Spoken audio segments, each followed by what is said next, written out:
to be with my three good companions, just my rifle, pony and me. Microciné, bonjour ou bonsoir, ça va dépendre de l'heure à laquelle vous allez découvrir cette nouvelle émission. Aujourd'hui, on fait un fait croquer, ça fait un certain temps que je n'en ai pas fait. Je crois que la dernière fois, c'était avec mes confrères de Cinéphiles, le groupe Cinéphile sur Facebook. Aujourd'hui, on fait un fait croquer avec la séance de Marty.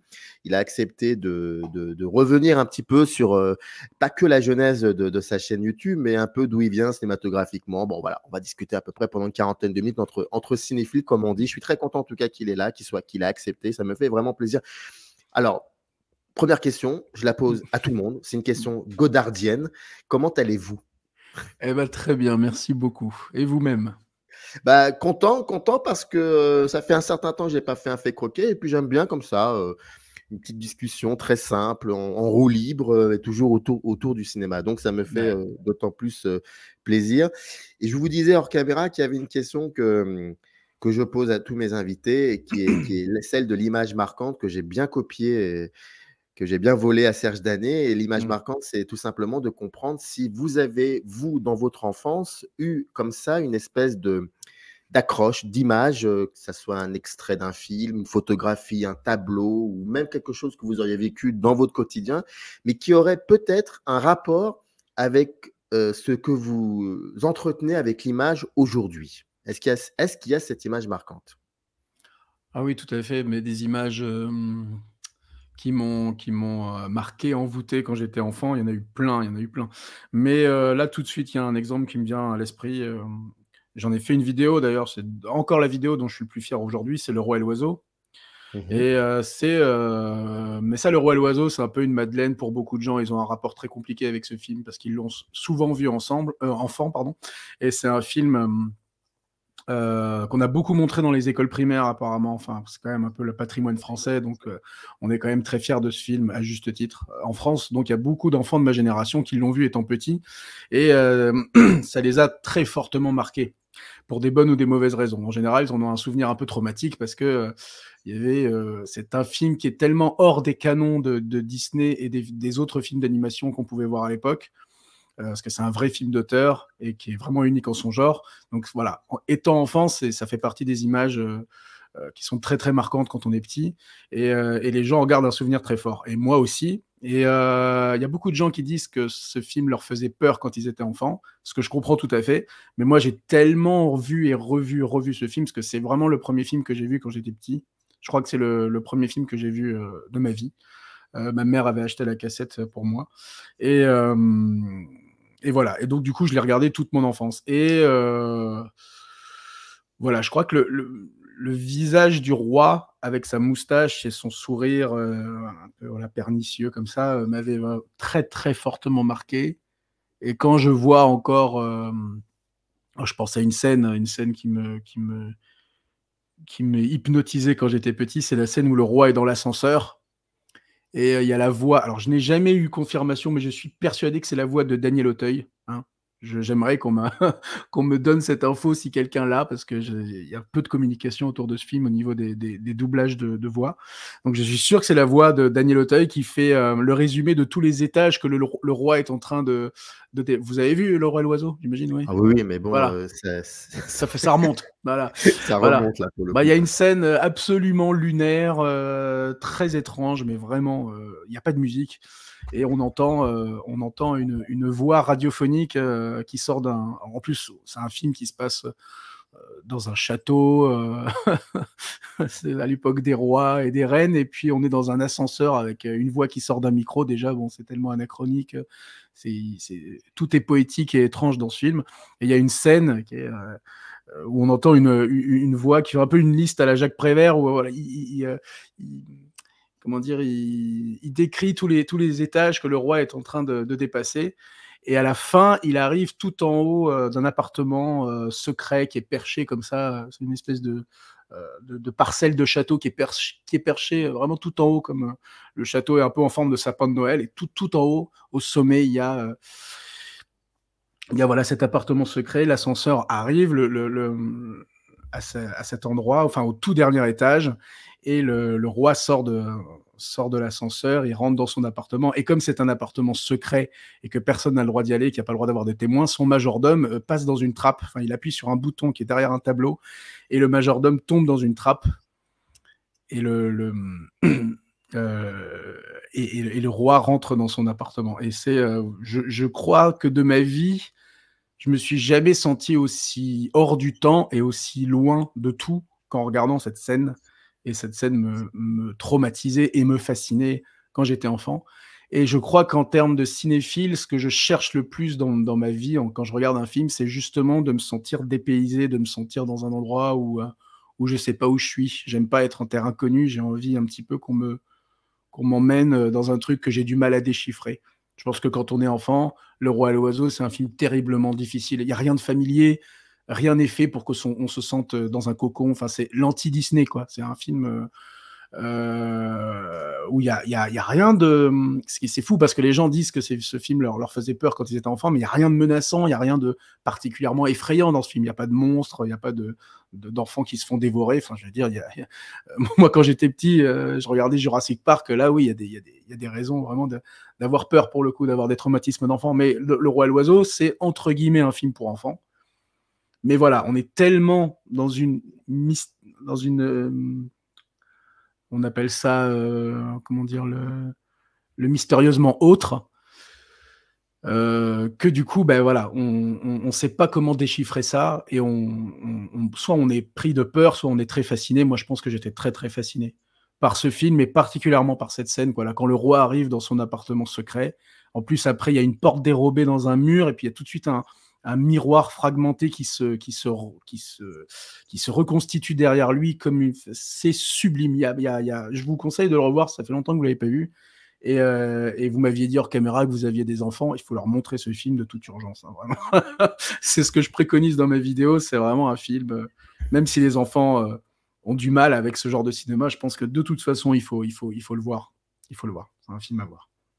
Est-ce que le fait que Jurassic Park soit un film en 2D et le fait que le film Le Roi et l'Oiseau, c'est un film d'animation, est-ce que avec le recul, hein, je dis bien avec le recul, est-ce que peut-être y voir une forme d'inquiétude, d'étrangeté, comme disait l'autre, dans ce film d'animation, en l'occurrence de Grimaud, est-ce qu'il y avait quelque chose de beaucoup plus flippant, de beaucoup plus déstabilisant qu'en voyant un film comme Jurassic Park, où on a l'impression que c'est évident s'il y a cet horrifique, s'il y a ces monstres, il y a quelque chose d'assez évident, alors que dans un film d'animation, on peut parfois être déstabilisé quand le film d'animation, à l'époque en tout cas, ne prend pas les enfants pour ce qu'ils ne sont pas. C'est-à-dire, il les prend vraiment pour des gens extrêmement lucides, intelligents, et qui peuvent avoir un regard tellement important sur le monde que ce regard doit être partagé aussi par les adultes. Est-ce qu'il y avait cette sensation-là? Avec le recul, j'entends bien.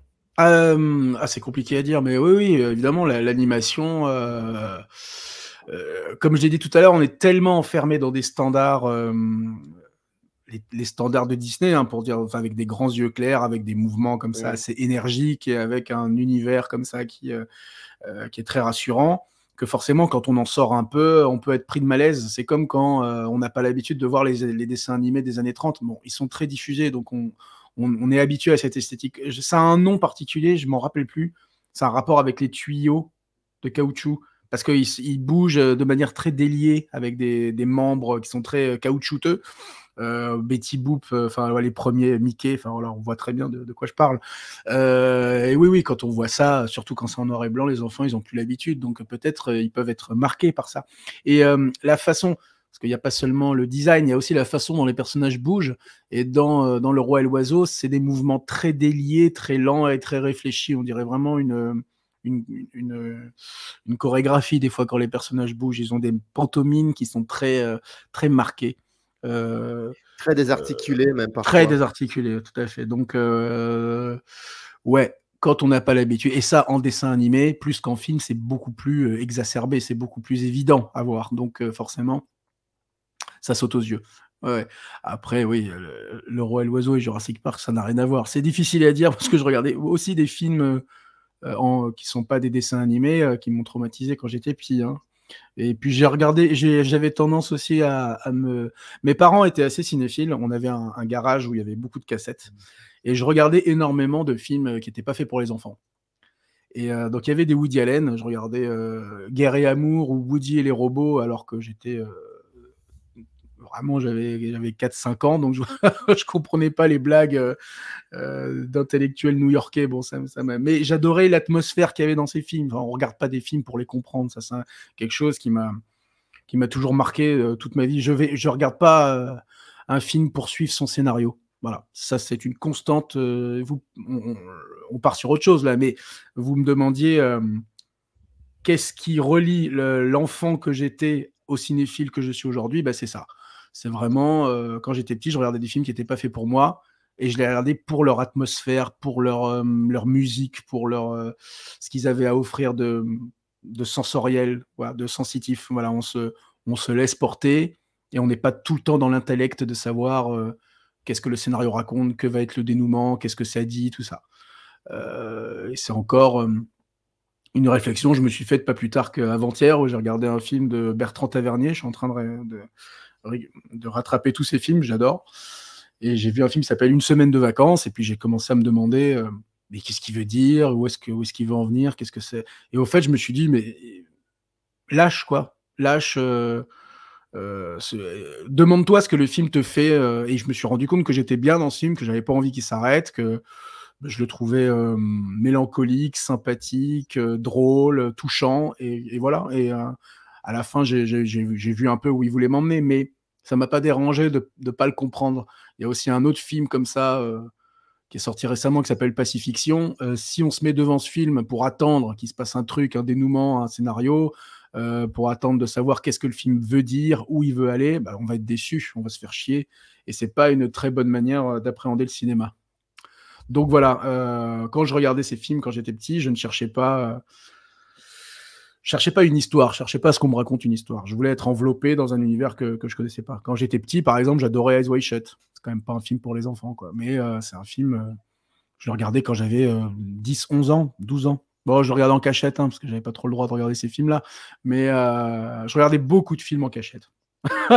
Mais avec le recul, est-ce que vous pensez vraiment que c'était en cachette? Est-ce que vos parents savaient plus ou moins que vous les regardiez? Ah non, ça dépend. Il y avait des films où Mais alors, là où je remercie mes parents, c'est qu'ils n'étaient pas sur mon dos à vouloir me montrer des films pour enfants. C'est-à-dire qu'il n'y avait pas les films pour les parents, et il y avait la petite étagère avec Le Roi Lion, avec Pocahontas pour le petit homme. C'était pas ça le délire. Ça veut dire on avait des cassettes et je regardais ce que je veux à partir du moment où c'était pas traumatique non plus. Mais après, ma mère avait, et je la remercie d'ailleurs, il y a beaucoup de... Il y a peut-être des béotiens sans principe qui vont nous écouter, qui vont dire que c'était une mauvaise mère parce qu'elle faisait pas attention à ce que regarde son enfant. Mais moi, je la remercie et je lui passe le bonjour parce qu'elle va certainement regarder cette vidéo. Mais elle avait, par exemple... elle avait certains critères qui pouvaient être surprenants. Par exemple, une fois, j'étais en train de regarder Alien, le 8e passager. Je dois avoir quoi, 12, 13 ans. Et puis, il y avait une amie à ma mère qui avait dit « Mais c'est atroce, il ne peut pas regarder ce film-là à cet âge-là quand même. » Enfin, c'est interdit au moins de 16 ans. Enfin, je crois que le film est interdit au moins de 12 ans, mais je crois même que j'avais 9-10 ans quand je regardais Alien. Et elle disait, son argument, c'était oui, mais ce sont des créatures fantasques contre des humains. Ce que je veux pas, c'est qu'ils regardent des humains tuer d'autres humains ou faire du mal à d'autres humains. Donc voilà, elle disait une créature de science-fiction avec un design comme ça fantasmagorique. Il y a quelque part un peu de poésie là-dedans. En tout cas, il y a du cinéma, quoi. C'est pas comme... il n'y a rien de plus violent que le JT de 20h. Rien. Le film le plus violent que j'ai jamais vu, c'est Fahrenheit 9/11 de Michael Moore. Voilà, là, c'est un film où, quand j'ai vu ça, j'ai vraiment vu quelque chose de vraiment violent. Vraiment. Ou Bowling for Columbine, ça, c'est des films que je trouve d'une violence... on peut pas aller plus loin pour moi. Mais Alien, non. Enfin, voilà. Je comprends qu'on ait peur devant Alien et je comprends que c'est un film à pas montrer à un pitchoun de 5-6 ans. Mais en fait, voilà, c'était ça son argument. Par contre, elle m'a chopé en train de regarder Orange Mécanique et là, ça a bardé, quoi. parce que c'était un film qui l'avait traumatisé quand elle était jeune. Et moi, je me rappellerai toute ma vie du moment où j'ai chopé la cassette, où je crois que c'était, je zappais à la télé, j'étais tombé là-dessus à la télé, et je suis tombé sur la scène du viol. Je savais à peine ce que c'était que le sexe. Donc, je vois une femme attachée, enfin, je vois une femme Oui, qu'on ligote, oui. qu'on attache, et je me rappellerai toute ma vie du moment où il prend les ciseaux et puis il découpe Ouais. sa robe autour. Voilà.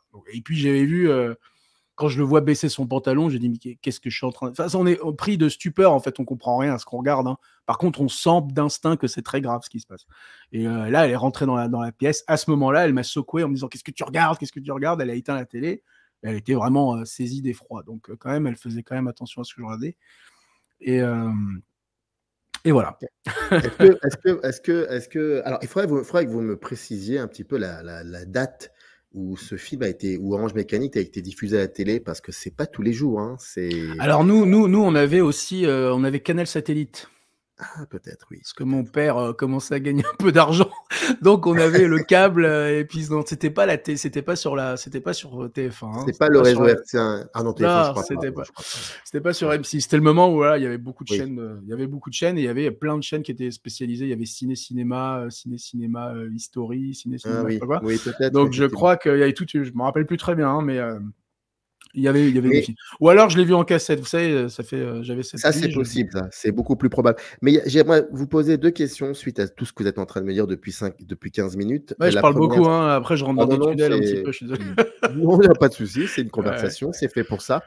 Et non, au contraire, 2 questions. La première, c'est, si j'ai bien compris, je crois que vos parents sont vos premiers passeurs, pour le coup. Oui, Petit bien 1. sûr.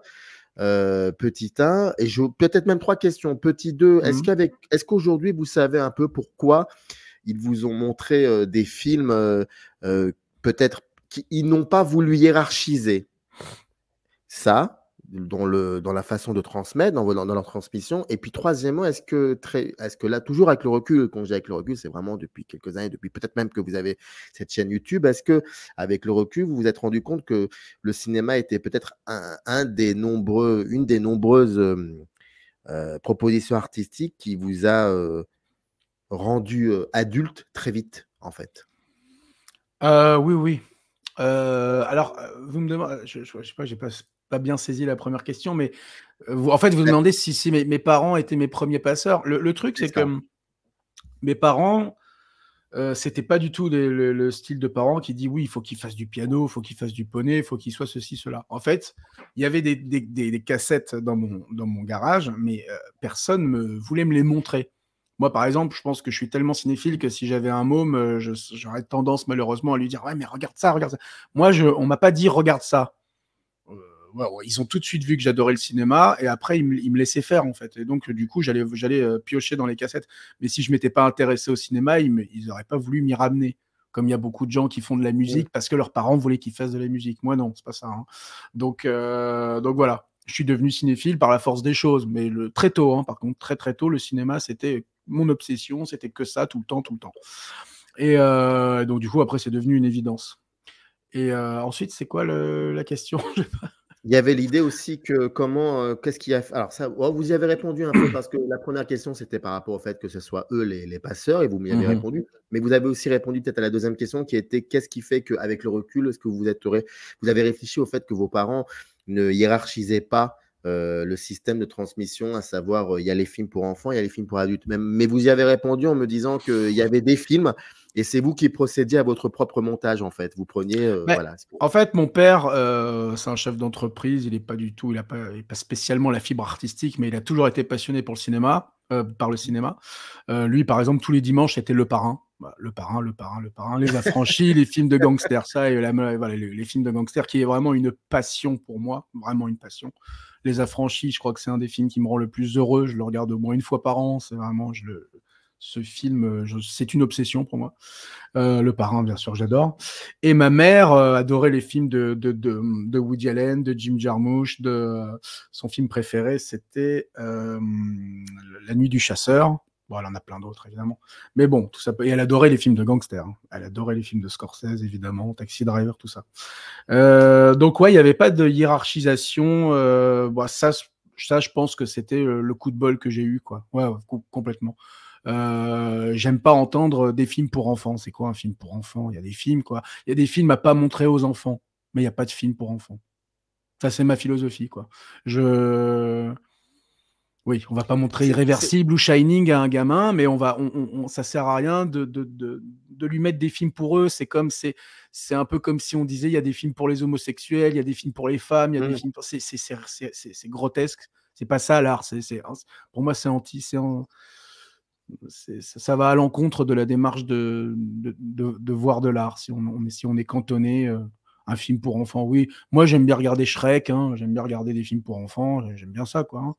Voilà, je suis adulte, mais j'aime bien regarder The Lego Movie. J'adore ce film. Voilà. D'ailleurs, dans la salle, il n'y avait que moi qui riais aux éclats parce que je comprenais toutes les références. Il y avait plein de jeunes mamans qui venaient amener leur gamin. Ils ne comprenaient pas tout. Et j'étais le seul qui faisait vraiment du bruit dans la salle parce que je me marrais. Je poussais des cris d'excitation, tout ça. Voilà, les gamins étaient beaucoup plus passifs que moi devant The Lego Movie. donc voilà, c'est ça le truc. Mais ce qui est très drôle, c'est que vous me citiez, vous évoquiez, pardon, Le Roi et l'Oiseau comme film matriciel, enfin image originale, et d'un côté vous dites que votre mère adore la nuit et la nuit du chasseur. Il y a quand même de fortes similitudes entre ces deux films, dont surtout l'enfance, l'horrifique, le rapport au surnaturel. Il y a quelque chose de très très beau, c'est très beau, je trouve. Il y a une connexion entre ces deux films. Bon, l'un est en 2D certes, mais quand même il y a les deux sont très bons et très beaux et très importants aussi. Et on inscrit quelque chose dans l'histoire du cinéma aussi, ces deux-là. Oui, tout à fait. Tout à fait. La genèse du Roi et l'Oiseau est passionnante. J'en sais un peu moins sur La Nuit du Chasseur, mais que j'adore ce film aussi. Par contre, lui, je ne l'ai pas vu quand j'étais petit. Ma mère ne l'avait pas en cassette, bizarrement. Qu'est-ce qui fait que... je veux dire, il y a un moment... Tous les films que vous voyez, et puis déjà, vous êtes plutôt un enfant du salon ou un enfant de la salle de cinéma? Beaucoup du salon, ouais. C'était on est en 95, 96, 97. Quand je commence à regarder des films, on a des VHS. Et en fait, à ce moment-là, moi, je rattrape mes parents. Rachètent en cassette tous les films qu'ils ont vus quand ils étaient jeunes, eux. C'est pour ça qu'il y avait beaucoup de Woody Allen à la maison. Il y avait beaucoup de films d'auteurs et des films de gangsters qui étaient sortis dans les années 80-70. Et voilà. Donc, ouais, j'allais au cinéma. Bien sûr, je crois que le premier film que j'ai vu au cinéma, c'est Le Roi Lion. C'était mon parrain qui m'y avait emmené. Donc, ouais, on allait au cinéma, bien sûr. Bien sûr. Oui, j'y allais de plus en plus. Après, j'y suis allé ado, j'y passais mon temps, mais tout seul, parce que j'allais pas attendre que mes potes se motivent à aller voir. J'étais le seul vrai cinéphile de la bande, donc j'allais pas attendre que les gens m'accompagnent pour aller au ciné. Hein. Donc j'y allais beaucoup seul aussi. Mais enfant, ouais, je regardais les films en cassette. Ouais. Et à partir de quand vous avez commencé à avoir la possibilité d'en parler des films que vous voyez au cinéma, c'est-à-dire d'avoir la projection du film, mais aussi ensuite le débat, le fameux débat avec d'autres personnes? C'est à partir de quand ça? Mais ça a toujours été. À la maison, on est des. Ah oui, c'est ça que je voulais dire. J'ai commencé un fil et je ne l'ai jamais terminé. Quand je parlais des métiers de mes parents, donc mon père est chef d'entreprise, donc il n'a pas spécialement la fibre artistique, mais ma mère est artiste peintre, elle fait des collages et tout, elle a fait les beaux-arts. Donc il y a toujours à la maison eu. On avait en plus dans notre village des amis peintres. Donc voilà, j'ai grandi avec l'odeur de l'acrylique, les ateliers. Ça peignait beaucoup. Moi aussi, je peignais. Hein, j'avais 18 de moyenne en art plastique. Donc voilà, c'était par contre 0 pointé dans toutes les autres matières. Et j'étais un cancre absolu. Et donc voilà, ça parlait énormément d'art à la maison, tout le temps. Donc ça parlait évidemment de cinéma. Et très vite, j'ai été, depuis l'école primaire presque, acclimaté au ressort de l'art et Ouais, assez courant artistique. Moi, j'entendais parler de cubisme très, très, très jeune parce que les amis qui étaient peintres dans notre village, ils peignaient des trucs dans ce style-là. Donc voilà, on m'a très tôt appris ce que c'est que les différents mouvements artistiques, la Renaissance, puis plus tard après, voilà, le dadaïsme, ceci n'est pas une pipe, tout ça. Voilà. Donc très vite, l'art, c'était pas une fascination pour moi, c'était une évidence. C'était voilà, la peinture, l'art, le cinéma, la musique. On écoutait beaucoup de musique classique, du jazz et tout ça. Moi, j'écoute énormément de jazz aujourd'hui et ça me vient de l'enfance. Ça me vient de ça. Donc, à table, ça parlait de cinéma, oui, bien sûr. Ça parlait de cinéma énormément. Voilà. Mais comment ça parlait? Comment ça parlait de ça, de l'art? Parce qu'à un moment ou à un autre, on va en parler de ça aussi, de la manière de parler. Ouais, Preuve, tout à vos fait. chaînes YouTube. C'est ça, c'est, je pense qu'à mon avis, c'est important. C'est même peut-être le plus important. C'est comment en parler de ça. Donc, comment ça parlait? Comment ça parlait, c'est compliqué. Moi, je comprenais pas tout. Les adultes parlaient entre eux. Nous, on était. Moi, j'étais pas au centre de la conversation. Et puis, encore une fois, je comprenais pas tous les films que je voyais. J'avais pas des cours juste après sur les films en question. Juste, je m'imprégnais de leur atmosphère et j'adorais les regarder. Voilà, j'adorais regarder les films de Woody Allen, alors que c'est pas du tout des films pour enfants. Je veux dire, que ce soit, par exemple, je regardais tout le temps Woody et les robots. C'était un de mes films préférés. Je le regardais en boucle. J'adorais cette vision du futur désuète. Puis en plus, c'est un film qui s'inspire énormément de Buster Keaton, de Charlie Chaplin, donc Oui, il y a c'est beaucoup pas de la gags période. visuels. Oui, C'est ça. voilà. C'est pas le Non, début mais des je années regarde. 80, c'est pas C'est ça. intérieur. C'est ça, mais je regardais quand même aussi les films qui étaient très inspirés de Bergman, hein, comme par exemple Oui. Annie Hall ou Manhattan. C'était des films très intellectuels, très, très verbeux, mais j'adorais les regarder. J'adorais la musique, j'adorais. Quand j'étais petit, je regardais souvent Tombe les filles et tais-toi. C'est un des films. Play Again Sam, je crois que c'est le titre original. Mais voilà, Oui. je regardais beaucoup ce film-là. Alors Il l'a pas que là, pour réalisé le coup. d'ailleurs, si je me trompe pas. Il l'a pas Ah, si. réalisé. C'est pas Non. Herbert Ross, je sais plus. Ah, je vais regarder ça, mais ça me surprendrait. Enfin, il y a Bon, tellement peut-être que la vous avez patte. raison. Non, mais vous Ah ouais, avez ouais. raison. Ah, je vais regarder. Non, je vais vérifier, ça se trouve, Eh vous avez ben oui, raison. c'est Hein. Herbert Ross. C'est Herbert. Ah, bah Herbert voilà. Ross. Eh Mais ben, par la vache.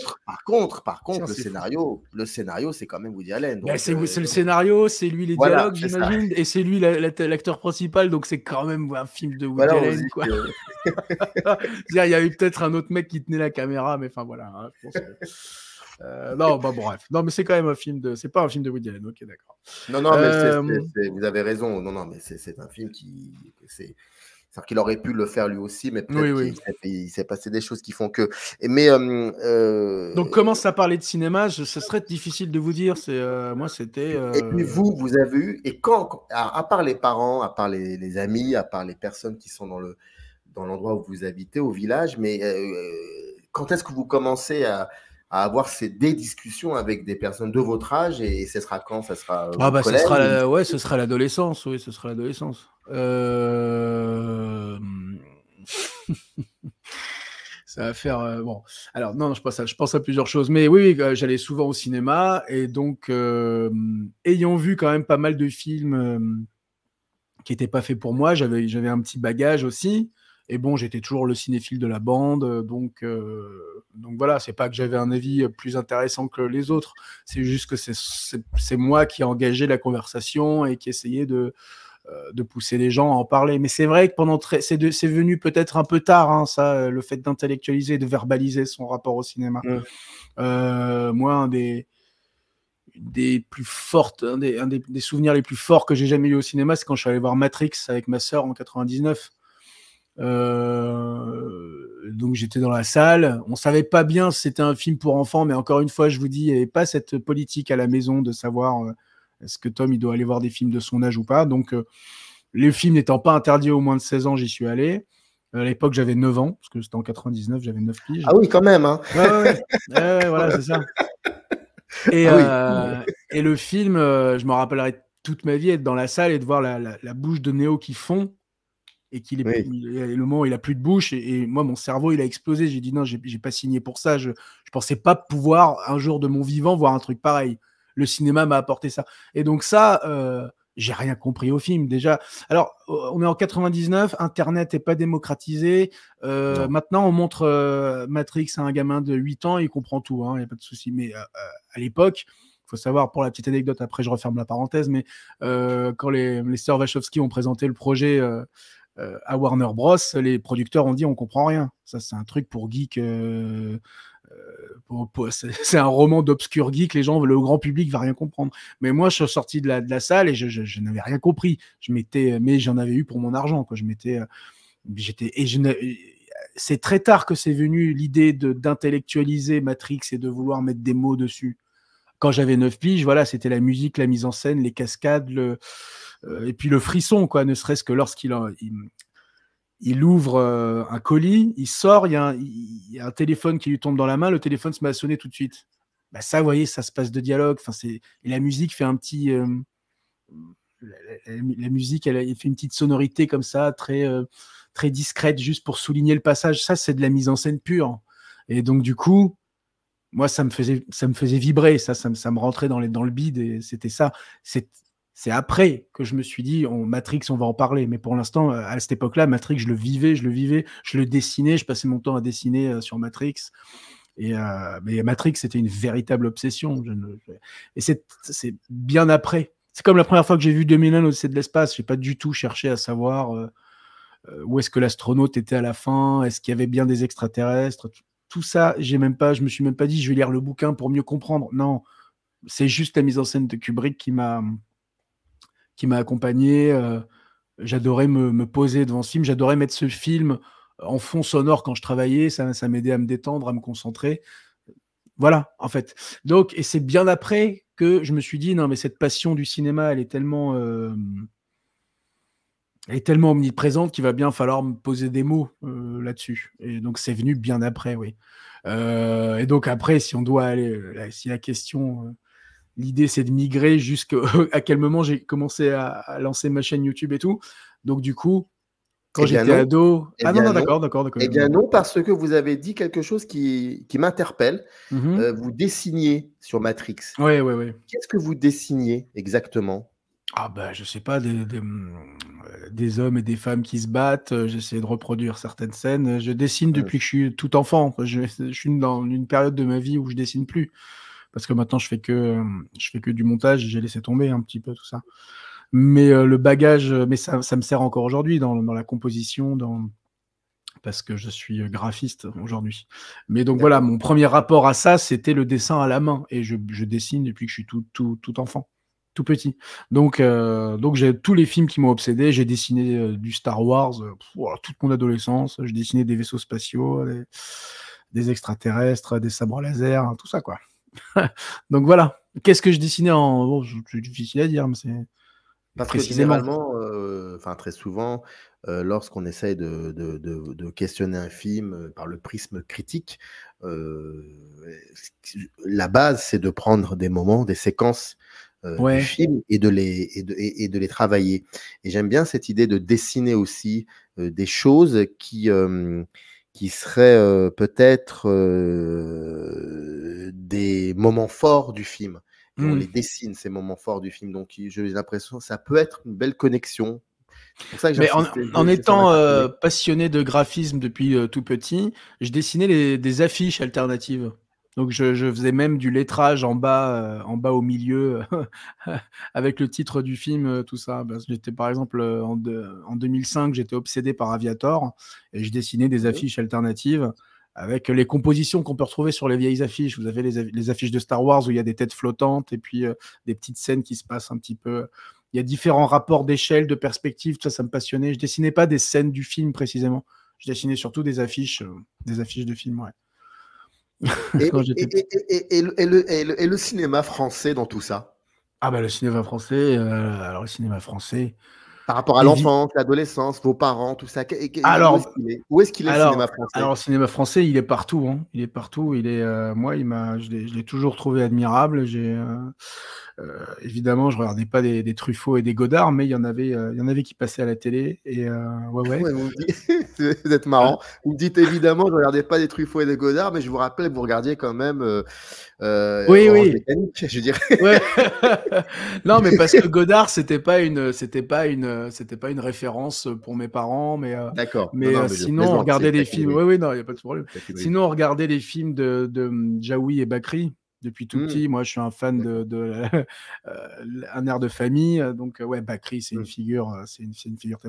Mon père était fan de Fernandel. Donc, il y avait beaucoup. Moi, il me faisait peur quand j'étais petit, avec son sourire et ses dents énormes. Moi, quand j'étais petit, il me terrifiait. Mais il y avait du Fernandel tout le temps à la télé, quoi. Ah ouais. Il y avait du Gabin aussi. Donc, ouais. Et puis, il y avait Louis de Funès, évidemment. Puis moi, j'étais aussi ado, très vite. Il y avait des films populaires français. Il y en avait que j'aimais pas, comme Le Père Noël est une ordure. Bon, ça m'a fait rire 2 fois, mais très vite, j'ai trouvé ça très, très lourd. Et sinon, il y a Les Visiteurs, que je tiens encore aujourd'hui comme un grand film. Un film C'est marrant, absolument. ça. Ah C'est ouais, intéressant. C'est intéressant. ouais, aujourd'hui, il est de bon ton de se moquer de ce film-là. À l'époque Euh, aussi, hein. J'en faisais oui, oui, partie oui. d'ailleurs. Ouais, bah oui, c'est vraiment la culture, c'est très popu, donc on aime bien. Ah non, Mais moi, je trouve. je prenais pas ça, je prenais pas ce prisme-là pour me moquer de ce film, Oui, jamais, non, évidemment. mais moi, je trouve que c'est un film qui est un formidable hommage au Monty Python. D'ailleurs, je trouve le réalisateur Poiret absolument effarant Faut que je de le revoie. nullité, quoi. Faut que je le Effarant de revoie. nullité. Tous ces autres films, c'est une catastrophe. Je comprends pas ce qui s'est passé avec ce film. Il y a des scènes de dingue où c'est vraiment, ouais, encore une fois, c'est un vrai hommage ouais, au Monty Python, même au cinéma de Terry Gilliam. Hein. Il y a vraiment la scène où Jean Reno hurle et il y a la flèche qui s'arrête et qui change de direction, ou la scène au tout début où il coupe la tête d'un chevalier, puis en fait il s'était caché sous son armure, puis il y a sa tête qui ressort, puis il lui coupe la tête une deuxième fois, et puis on voit le corps qui marche tout seul. Enfin, ça, c'est du Monty Python pur jus, quoi. Enfin, et il y a vraiment de la mise en scène, il y a vraiment de la folie, il y a vraiment, enfin, c'est pas une comédie à la con comme le Père Noël est une ordure, pour le coup, que je trouve, ouais, pour le coup, vraiment très très lourdingue. Mais Les Après, c'est 2 Visiteurs, types de comédies différentes, hein, le Père Noël. C'est pas pour défendre ouais. l'un et défendre l'autre, hein, mais Non, bien je veux sûr, dire, mais il y a un peu les mêmes acteurs, il y a un peu ouais. ce style de Oui, c'est comédie le même scénariste, survitaminée oui. avec des gens qui passent leur temps à crier. Moi, je comprends hein, que ça gonfle. Et c'est le même réalisateur d'ailleurs, je crois, si je me trompe pas, Le Père Noël est une Ouais, je ordure, suis c'est pas pas Poiret? sûr. Je suis C'est pas pas sûr. Poiret? Peut-être, j'en sais rien. Je Oui, me Les suis vraiment Bronzés, pas c'est intéressé à l'autre. ça. Mais par contre, vous parliez de Louis de Funès, juste une digression comme ça, quand il a eu sa rétro enfin quand il a eu, j'en parle comme s'il était encore vivant, mais bon, pour moi, il est vivant, Louis de Funès.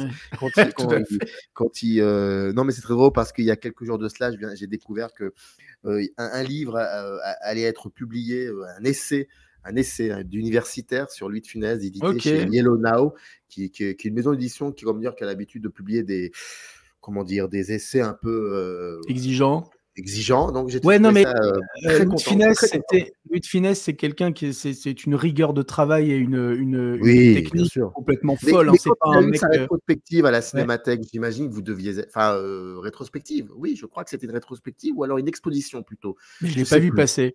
Mais il Alors y a là, eu pas quelque du chose tout. à la Cinémathèque il Ah y a ouais, 1 an ou 2 ans, une exposition certainement, une rétro bref, d'accord. il s'est passé un truc là-bas, Ouais. concernant Ah non, mais Louis oui. de Funès, c'est passionnant, c'est passionnant. Moi, Oscar, c'est un film que c'est mon Louis de Funès préféré. Je le regardais très souvent quand j'étais jeune. Ouais, ouais. Non, après le cinéma alors mon père est fanatique, mais fanatique. Je crois que c'est un de ses films préférés, c'est Volpone. Est-ce que ça vous dit quelque chose?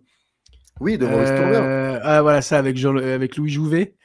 Oui, et il y a Voilà. pas, Harry Bor? C'est pas Harry Bor qui joue dedans aussi, je crois?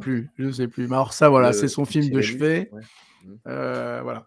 Et le cinéma français, après on continue sur ce sujet parce que je le trouve passionnant. C'est un cinéma que j'ai complètement envie d'explorer en ce moment. Donc, en fait, il m'est arrivé un truc. Pendant le confinement, je me suis dit, bon, le confinement n'a pas changé grand-chose pour moi. Parce que je travaille chez moi, donc ça change pas grand-chose. Mais je me suis dit, bon, on va quand même rattraper beaucoup de films. Et à partir du confinement, je me suis dit, tiens, tant que le confinement dure, je ne regarde que des films français. Parce qu'il y avait trop de références qui m'avaient échappé. Parce que j'avais une overdose de cinéma américain. Et d'ailleurs, aujourd'hui, maintenant, dans ma manière de consommer des films, c'est un peu une soupape de décompression, de changer d'univers. Parce que là, j'ai sorti une vidéo récemment sur sur Batman. J'ai aussi passé 2 ans sur l'étalonnage, le passage du numérique de l'argentique au numérique dans le cinéma, et c'est principalement des références du cinéma américain, tout comme je m'étais fait un peu connaître avec un diptyque de vidéo qui s'appelle Le cinéma c'était mieux avant. Mmh. Et je le précise dans la vidéo que c'est essentiellement du cinéma américain dont on va parler, puisque c'est lui qui fait l'actualité, et c'est lui qui est le plus répandu, et c'est lui qui fait un petit peu les standards du public, des attentes du public aujourd'hui. Donc, je m'intéresse énormément, parce que c'est lui que j'aime décrypter, c'est le cinéma américain. Et donc, du coup, pour me vider la tête et sortir un peu de ça, je consomme beaucoup de cinéma français. Et en fait, depuis le confinement, je me suis dit, on va... pendant le confinement, je me suis dit, je vais rattraper tous les films que j'avais, les grands réalisateurs français que j'avais ratés. Et en fait, ça fait 3 ans, hein, le confinement, et j'ai toujours pas fini. Enfin, j'ai toujours pas décroché. Donc, là, je viens de rattraper tous les Bertrand Tavernier, comme j'avais dit. Je me suis régalé. J'ai envie d'en voir d'autres. Je viens de découvrir le cinéma de Guillaume Braque. C'est génial. Ah, je m'éclate. J'ai vu un film qui est un petit bijou qui s'appelle À l'abordage, qui est sorti en 2020. C'est une merveille, ce film. J'ai jamais autant retenu mon souffle avant un premier baiser. Je crois que c'est absolument dingue. Qu'est-ce que vous pensez de cette scène extraordinaire de karaoké? Ah, mais oui, mais c'est parfait. C'est incroyable. C'est incroyable. Parce que là, ça en touche vraiment au cinéma naturaliste, où moi, ça me fascine. Le cinéma naturaliste, vraiment, j'adore.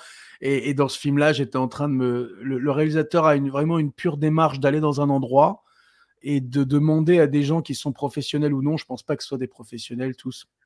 On voit des gamins qui chantent. Alors en fait, ils viennent tous d'un groupe de théâtre.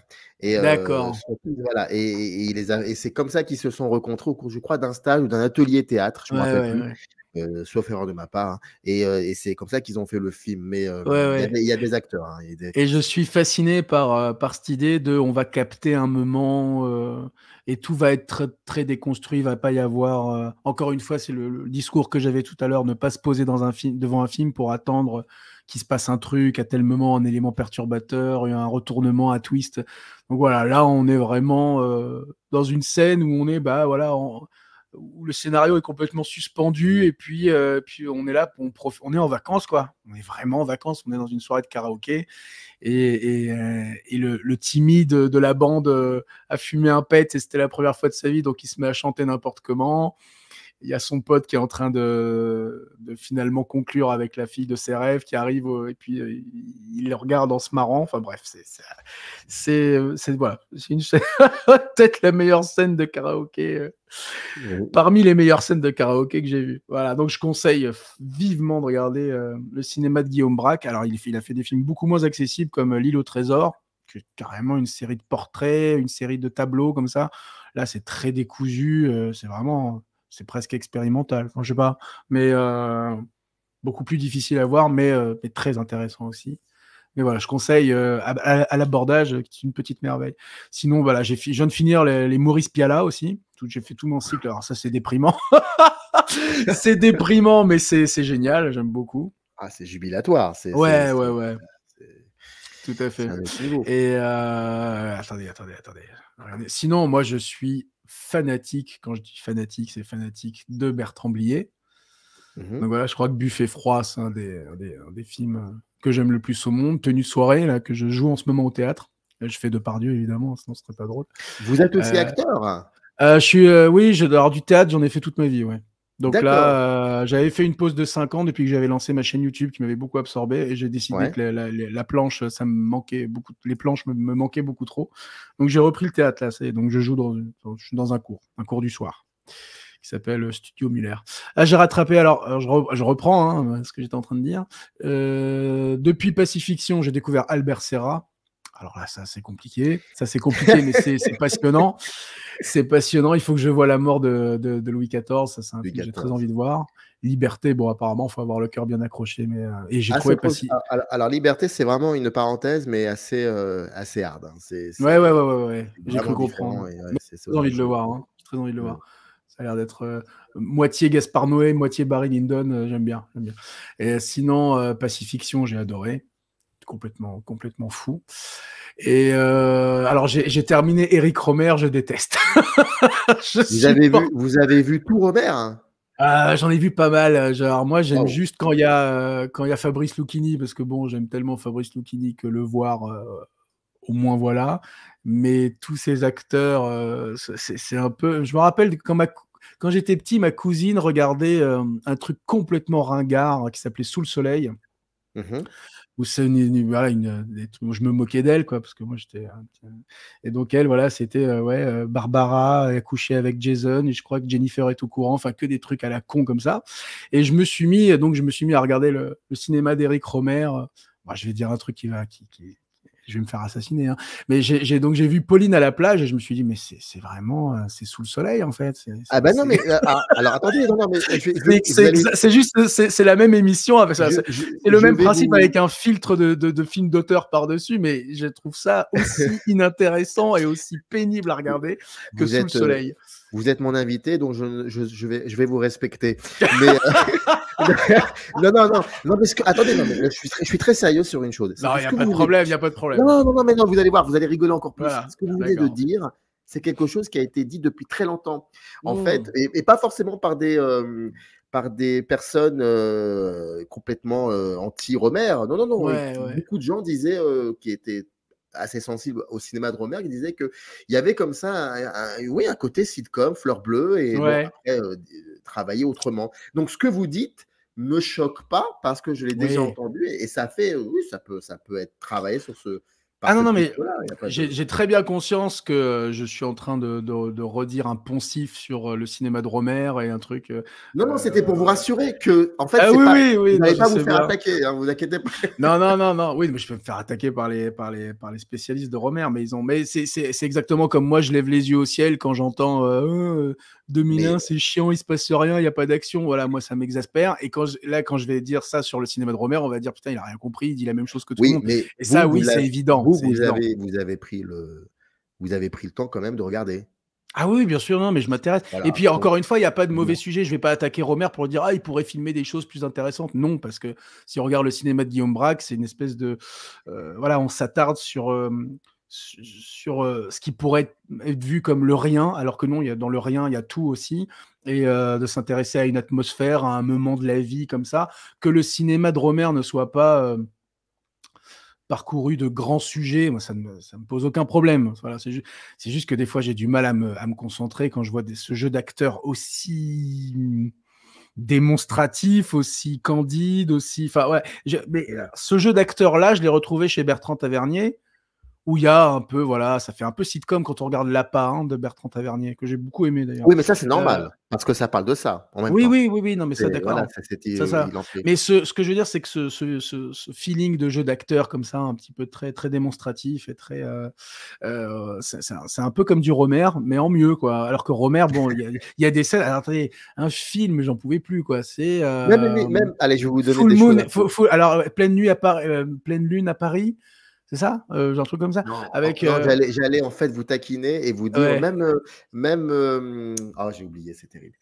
Perceval avec c'est Perceval. Attendez que je me trompe pas. C'est pas Chrétien de Troyes. Oui, c'est ça, ça vient de là, mais parce que Lucchini joue un moment il y a un chevalier. Je l'ai pas vu ce film de Rohmer qui s'appelle, je crois, c'est Perceval si je me trompe pas. Et alors là, pour le coup, oui, c'est ça, c'est Perceval le Gallois. C'est un film de 78 avec Lucchini. Moi, je trouve le film fascinant parce que tout est épuré, mais même au sens même du jeu, l'intonation est complètement différente. Mais par contre, je vais faire quelque chose qui n'était pas du tout prévu, mais je pense qu'il va falloir que vous reveniez pour la deuxième partie, parce qu'il va y avoir une deuxième partie pour Se fait croquer. Oui, parce que là, ça s'est passé trop vite. Donc, et je trouve ça génial. Alors, donc, on va parler un peu de l'enfance, comme ça, du collège et tout. Et donc, alors, on n'a même pas abordé ni la chaîne YouTube, ni le cinéma d'aujourd'hui, donc il faut en faire une deuxième partie. Ça sera dans la seconde partie. Tout à fait. Mais en tout cas, vos digressions sont très intéressantes. Merci beaucoup. Pas de problème. Très vite. Merci à vous. Au revoir. Générique. Up arrive in the canyon, that's where I long to be, with my 3 good companions, just my rifle, pony and me.